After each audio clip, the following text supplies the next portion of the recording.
వృషభ రాశి మిత్రులారా 2026 ఫిబ్రవరి మాస ఫలితాలు ఎలా ఉన్నాయి అని చూసుకుంటే వృషభ రాశి వారికి అందరికీ కూడా నమస్కారం.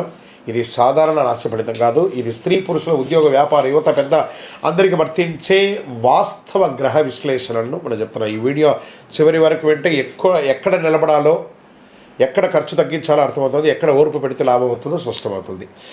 గురు భగవానుడు 2వ స్థానంలో, శని 11లో, రాహు 10, కేతు 4, శుక్రుడు వృషభంలో. అంటే డబ్బు రావచ్చు, పేరు రావచ్చు, కానీ మనశ్శాంతి తక్కువ ఉంటుంది. వృషభ రాశి మిత్రులారా, ఇది బాగా గుర్తుపెట్టుకోవాలి.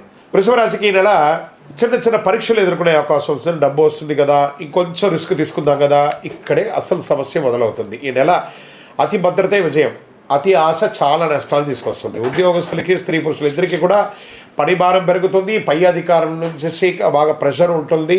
మీరు కోరుకున్నటువంటి ట్రాన్స్ఫర్స్ కానీ, ఇంక్రిమెంట్స్ కానీ కొంచెం ఆలస్యం అవుతుంది, కానీ సంకేతాలు మాత్రం ఈ నెల ఉంది. మాస ద్వితీయంలో మీరు అధికారం దృష్టిలో పడతారు. ఈ నెల జాబ్ మార్చకండి, లేకపోతే ఉన్న జాబ్ కాస్త పోతుంది. ఉన్న చోటే స్థిరంగా నిలబడండి. అది ప్రైవేట్ ఉద్యోగం లేదా ప్రభుత్వ ఉద్యోగం అయినా కూడా జాగ్రత్తగా ఉండండి. ప్రభుత్వ ఉద్యోగంలో అసాంఘికమైనటువంటి కార్యక్రమాలకు పడితే మీ ఉద్యోగమే పోయే అవకాశాలు కూడా ఉన్నాయి. సరే, నూతన ఉద్యోగం కోసం ప్రయత్నం చేసే వాళ్ళు ఇంటర్వ్యూలు వస్తాయి. నెగిటివ్ కాదు, మంచి అవకాశాలు రాబోతున్నాయి. Get ready, offer letters are coming. ఇక కొత్త ఇండస్ట్రీ మార్పు కోసం లేదా నూతనమైనటువంటి ఇండస్ట్రీ టూర్ వెళ్ళడము, మంచి మిషనరీస్ అంతా కూడా మార్చుకోవడం, వ్యాపారంలో క్యాష్ ఫ్లో బాగా ఉంటుంది, బాగా క్యాష్ ఫ్లో అనేది ఉంటుంది. సర్వీస్ సెక్టార్లో పనిభారం పెరుగుతుంది. పాత కస్టమర్లు మళ్ళీ వస్తారు. కొత్త బిజినెస్ స్టార్ట్ చేయడానికి ఆలోచన చేయండి, కానీ ఇప్పుడు వద్దు, తొందరపాటు. ఈ నెల స్థిరత్వం గెలుస్తుంది కాబట్టి వేగం వద్దు. ఆర్థికంగా పెట్టుబడులు లాంగ్ టర్మ్ ఇన్వెస్ట్మెంట్ చేయండి. ట్రేడింగ్లో కూడా లాంగ్ టర్మ్ పెట్టండి. షార్ట్ టర్మ్ ట్రేడింగ్ మొత్తం నెగిటివ్ వచ్చేస్తుంది కాబట్టి లోన్స్, ఈఎంఐలంతా టైంకి కట్టండి. ఈ నెల డబ్బును నిలబెట్టే నెల, పెంచే నెల కాదు కాబట్టి జాగ్రత్తగా ఉంటాయి. ఇంకా విదేశీ చదువు, ఉద్యోగం కోసం ఉన్నటువంటి వాళ్ళు అప్లికేషన్స్ ముందుకెళ్తాయి. ఫైనల్ క్లియరెన్స్ ఆలస్యమైన 20వ తారీఖు తర్వాత కొంచెం మూమెంట్ వస్తూ ఉంటుంది.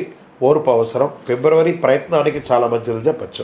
వ్యవసాయదారులకు, నిల్వ చేసిన వారికి లాభం, ఖర్చు ఉన్న దిగుబడి సేఫ్, నీటి సదుపాయం మెరుగ్గా ఉంటుందని కూడా చెప్పచ్చు. రియల్ ఎస్టేట్ వారికి చివరి వారంలో కొనుగోలు చాలా కలిసి వస్తుందని కూడా చెప్పచ్చు. అమ్మకం స్లోగా ఉన్నా కూడా డాక్యుమెంట్స్ 2 సార్లు చెక్ చేయండి. లీగల్ అడ్వైస్ తీసుకున్న తర్వాత చేయండి. బ్రోకరేజ్ చేసే వాళ్ళకి కూడా ఇది ఒక మంచి సమయం, మంచి కమిషన్స్ కూడా వచ్చే అవకాశం ఉన్నాయి. కోర్టు కేసులో ముందుకు కదులుతాయి. జడ్జిమెంట్ కూడా మీకు అనుకూలంగా వచ్చే అవకాశాలు ఉన్నాయి. ఓర్పుతో విజయం సాధిస్తారు. ఇక ప్రేమ, కుటుంబ విషయంలోకి తీసుకుంటే ప్రేమలో స్పష్టత అవసరం. ఈగోస్ అక్కర్లేదు. కుటుంబంలో బాధ్యతలు పెరుగుతాయి. పిల్లల చదువు మీద దృష్టి పెడతారు. మాటల కంటే అర్థం చేసుకోవడం చాలా ముఖ్యం కాబట్టి జాగ్రత్త. ఇక స్పోర్ట్స్లో బరువు పెరగడం, షుగర్, థైరాయిడ్ జాగ్రత్త, అలసట, ఆహార నియంత్రణ అవసరం ఆరోగ్యంలో. ఇవన్నీ కూడా జాగ్రత్త పడాలి. అదృష్టమైనటువంటి రంగు తెలుపు మరియు పచ్చ. అదృష్ట సంఖ్య 2 మరియు 6. అదృష్ట దిక్కు దక్షిణం మరియు తూర్పు దిక్కు కలిసి వస్తుంది. అదృష్ట సమయం ఉదయం 9 గంటల నుంచి 11 గంటల వరకు. ఇది బాగా ఉంటుంది. ముఖ్య ఆర్థిక నిర్ణయాలు ఈ సమయంలో తీసుకుంటే చాలా మంచిదని చెప్పచ్చు. పరిహారాలు ఏమైనా ఉన్నాయంటే శుక్రవారం లక్ష్మీ పూజ చేయండి. తెల్లని వస్తువులు దానం చేయండి. అవసరం లేని ఖర్చులు తగ్గించండి. సుబ్రహ్మణ్య స్వామి ఆరాధన చేయండి. మీ ఇంటి ఇలవేలుపు దగ్గరికి వెళ్ళి ఒక 19 ప్రదక్షిణాలు చేయండి. శనివారము మీ వయసు ఎంత ఉందో అన్ని దీపాలు వెలిగించండి. ఫిబ్రవరి వృషభ రాశి వారికి డబ్బు ఇచ్చే నెల కాదు, డబ్బును నిలబెట్టే నెల. బాగా గుర్తుపెట్టుకోవాలి. బుద్ధిగా నడుచుకుంటే చాలా అద్భుతమైనటువంటి మాటలు ఉంటాయి. కొంచెం మాటలు అదుపులో పెట్టుకుంటే చాలా మంచిది. ఇక్కడ మీ యొక్క వ్యక్తిగత జాతకం కోసం మీ యొక్క పేరు, మీ యొక్క date of birth, time of birth, place of birth మా నంబర్కి వాట్సాప్ చేయండి. మా అడ్మిన్స్ మీకు రిప్లై ఇస్తారు. విజయం వస్తూ